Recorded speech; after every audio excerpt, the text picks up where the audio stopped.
বিসমিল্লাহির রহমানির রহিম। আসসালামু আলাইকুম সম্মানিত শ্রোতা, আজকে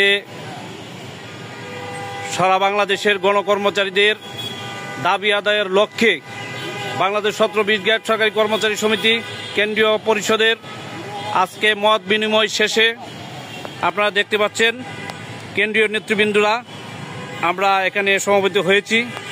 আজকে আমাদের কেন্দ্রীয় কমিটির সভাপতি জনাব রফিকুল আলম ভাই, আমাদের প্রধান উপদেষ্টা এম এ হান্নান ভাই, আমাদের উপদেষ্টা এবং সাবেক আহ্বায়ক নাসিরউদ্দিন হাওলাদার ভাই সহ আমাদের প্রধান নির্বাচন কমিশনার জাহাঙ্গীর হোসেন খান এবং বন অধিদপ্তরের প্রেসিডেন্ট সেক্রেটারি সহ বিভিন্ন দপ্তর থেকে সমবায়, আগারগা, হৃদরোগ এবং বিভিন্ন দপ্তর থেকে ঢাকার নেতৃবৃন্দরা আজকে একত্রতাবোধ পোষণ করেছেন।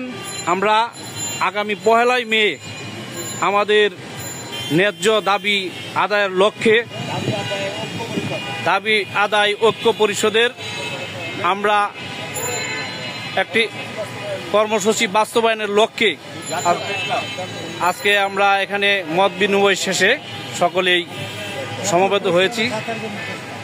সকলকে ধন্যবাদ। আপনারা অবশ্যই ওই দিন 10টায় আমরা প্রেস ক্লাবে উপস্থিত থাকবো। আপনারা সকলকে দাওয়াত রইল, আমাদের সাথে থাকবেন ইনশাল্লাহ। আসসালামু আলাইকুম। সরকারি চাকরিজীবী কর্তৃক পরিচালিত মহার্ঘ ভাতা ও নবম পে স্কেল নিয়ে শতভাগ সঠিক তথ্য প্রকাশকারী একমাত্র ইউটিউব চ্যানেল এটি। সর্বশেষ সঠিক আপডেট তথ্য পেতে চ্যানেলটিতে লাইক, কমেন্ট ও সাবস্ক্রাইব করতে ভুলবেন না। ধন্যবাদ।